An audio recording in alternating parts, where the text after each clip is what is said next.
Hello and welcome to the NevilleResearch.com video. Today I'd like to talk about Delia Bacon. And Delia Bacon was a leading literary figure in the United States in the 19th century. And in 1857, her book came out, The Philosophy of the Plays of Shakespeare Unfolded. So this is really the first major work on the Shakespeare authorship question.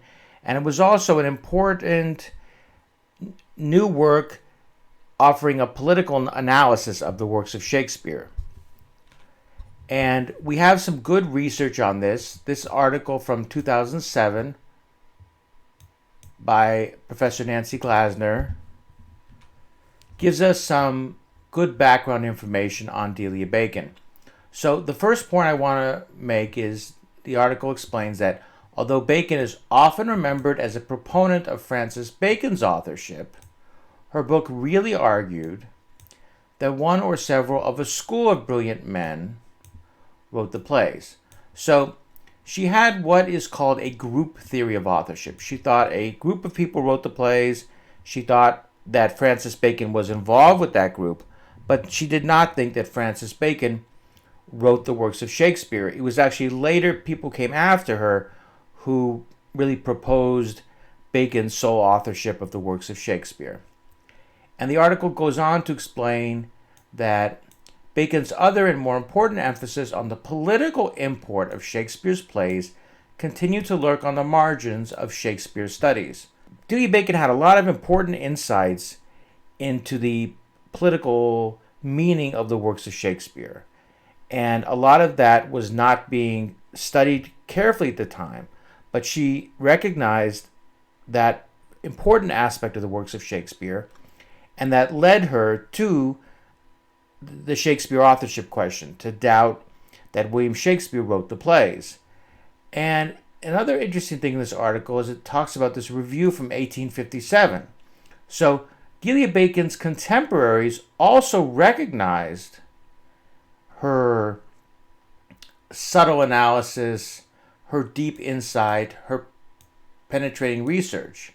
So they realized just how important her book was as a piece of scholarship, independent from the Shakespeare authorship question, because Delia Bacon was an important scholar and her work was very important. But of course, there is a great deal of backlash against Delia Bacon because she was dealing with the Shakespeare authorship question. And in this book from 1904, you can get a sense of the kind of misogynistic attacks she endured. So it says here that the book was written by Delia Bacon, an American lady, that she was silly, hysterical, a fanatic, that her book was extravagant rubbish, and she died in a lunatic asylum. Okay? So this is sort of the standard attack on Delia Bacon from 1904. Obviously, it's misogynistic. Calling her silly or hysterical are obviously misogynistic words. And this is from 1904. Now, here is a book by James Shapiro from 2010 called Contested Will. And this was a very popular book when it came out.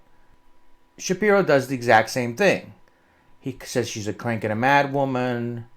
She's a mad woman in the attic, mad American woman, and that she died in an asylum. So it's the exact same attack on Delia Bacon.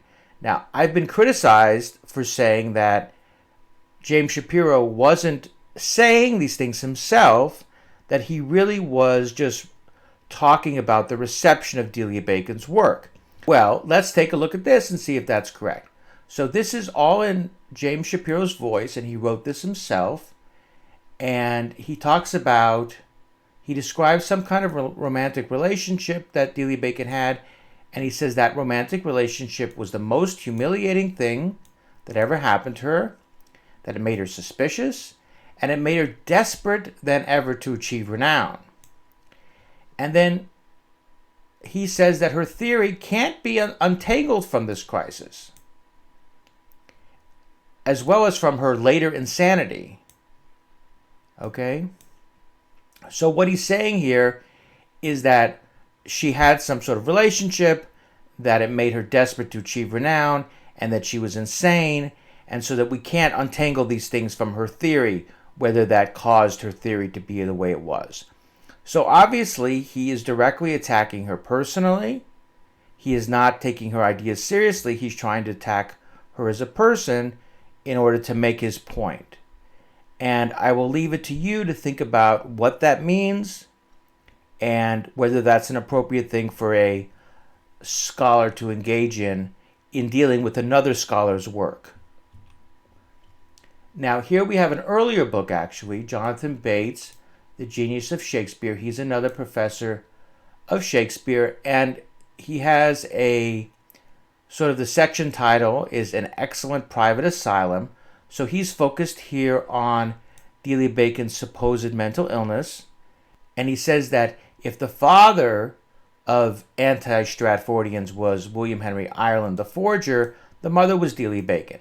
So he's doing a guilt by association here, associating her with a forger, which doesn't make any sense.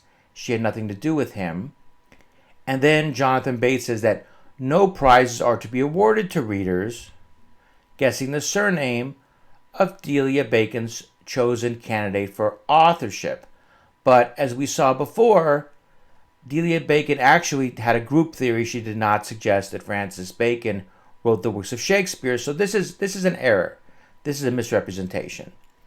And of course, he focuses on the excellent private asylum and calls her an insane person. So once again, we have somebody not dealing with Delia Bacon as a scholar, not dealing with her ideas, but instead focusing on her supposed mental illness.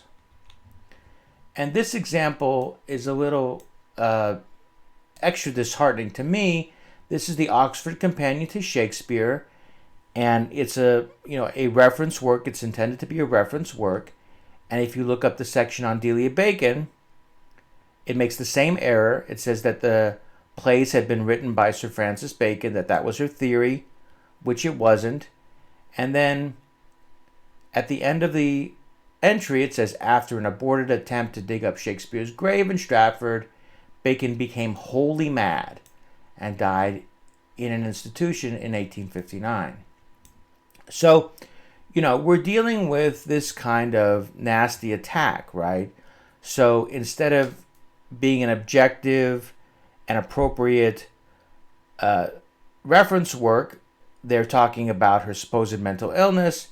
They're calling her a conspiracy theorist, all this kind of thing. So this sort of attack on Delia Bacon, what do I have to say about this? To me, it's obviously misogynistic. It's a 150-year-old misogynistic attack on her, where they're attacking her for her mental illness, they're attacking her for some supposed relationship she had and how it affected her work. They don't take her seriously as a scholar, even though she was a great Shakespeare scholar. And instead of dealing with her ideas and attacking them with facts and evidence as a scholar should, they're attacking her personally. And I want you to think about it this way. If you have facts and evidence on your side, you don't need to resort to distortion, ad hominem attacks, and hateful misogyny. So if these people that we've talked about in this video so far, if these people actually had good facts and evidence, why would they distort Delia Bacon's views? Why would they engage in ad hominem attacks on her about her mental illness or discussing some relationship she had, this kind of thing? And why would they use all this coded misogynistic language about her being a mad woman, for instance? Why would they do that if they have such strong facts and evidence? So if I were a scholar and I wanted to write a book on the Shakespeare authorship question, and I thought that Shakespeare wrote the works of Shakespeare, it would seem to me the proper way to do it would be to talk about Delia Bacon's book, to give you an idea of what her arguments were, and then destroy them one by one with facts and evidence. But they don't do that, right? They use distortion, they use ad hominem attacks, and they use hateful misogyny. So as you think about the Shakespeare authorship question, I want you to think about, why are these people doing this? And why are they doing it so consistently? And maybe that'll give you some idea about what's really going on here. So thank you very much for watching the video. Please click like, subscribe to the channel, and tell your friends.